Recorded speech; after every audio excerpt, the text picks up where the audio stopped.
අප්පෝ උඹ මුන්වත් ආසය කරන මුන් අඩු කුලේ රොඩි මිනිස්සු බං. උඹ දන්නවද බං ඉස්සර මිනිස්සු කුල වලට වෙන් වෙලා ඉඳියා.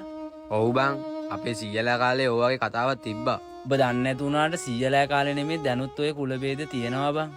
ඒත් මිනිස්සු දැන් ඕවා ගණන් ගන්න නෑ බං වැඩිය. ඔබ ගණන් ගන්න නැතුණාට මම නම් කුල ભેද බලලා තමයි බං මිනිස්සු ආශ්‍රය කරන්නේ. එහෙමද?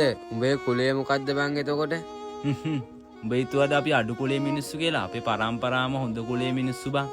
මම නම් දන්නේ නෑ බං ඔය කුල ભેද ගැන. මම නම් වැඩි හොයන්නේ නෑනේ ඔය ගැන.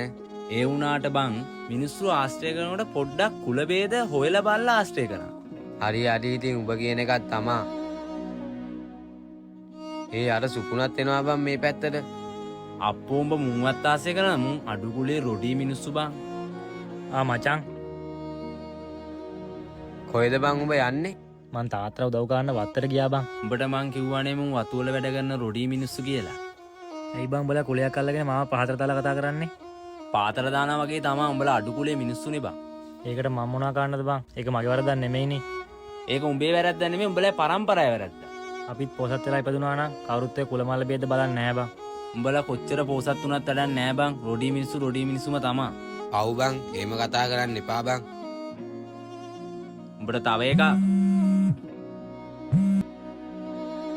හලෝ පුතේ මට හොඳටම අමාරු වුණා. සුපුන් පුතා තමයි මාව ඉස්පිරිතාලේ එක්කන් ගියේ.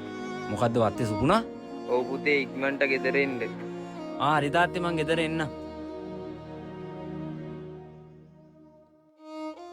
ඇයි බං? වරෙන්කෝ.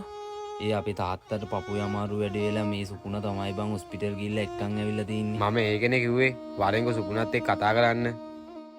ඇයි බං අපේ තාත්තට අමාරු වෙලා හොස්පිටල් ගිහිල්ලා එක්කන් ආවා කියලා මට කිව්වේ නැත්තේ. මම ඒක කියන්න තමයි බං ආවේ. ඒත් උඹලා මාව අඩු කුලේ කියලා ගණන් ගත්තේ නෑනේ බං. උඹ ඇවිල්ලා මට ඕක මුලින්ම කිව්වනම් උඹට මං කවදාකවත් බනින්නේ නෑනේ බං. උඹ දැන් මට ඔහම කතා කරන්නේ මම උඹලා තාත්තට උදව් කරපු නිසානේ. නැත්තම් උඹ කවදාවත් මට ඔහම කතා කරන්නේ නෑනේ. උඹ මට අඩු කුලේ එකක් ගිලන බැන්නේ. ಜಾති ભેද කුලමල කියන්නේ ඉස්සර කාලේ බලපු දෙයක් බං. දැන් එහෙම දෙයක් නැහැ. දැන් තියෙන්නේ මනුස්සකම විතරයි.